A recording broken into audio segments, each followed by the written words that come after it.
joy namozlarda turib Allohga bolamni topshirdim degan otang bormi, sen zo'rsan. Boshingga musibatlar kelganda musibatingga sherikman degan otang bormi, sen zo'rsan. Yori birodar, oshna og'aynilar oyog'ini tortib ketganda ham bolam deb yoningda turadigan otang bormi, sen zo'rsan. Yiqilsang qo'lingdan tortadigan otang bormi, zo'rsan.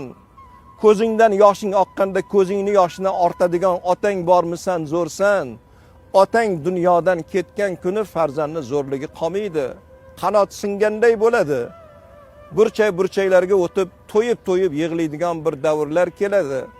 Yelkangda turgan otani qo'llarini qumsiysan. Otani qo'llarini yuzingga surgin keladi, lekin bu qo'llar chiri bo'lgan bo'ladi. Bu qo'llarni topolmaysan, gardini ham topolmaysan. Mana bugun shunday bir ulug' kun, ulug' oy, duo qabul bo'ladigan, otalar duo qilsa qabul, onalar duo qilsa qabul bo'ladigan, ha saharlik bo'lsin, ha iftorlik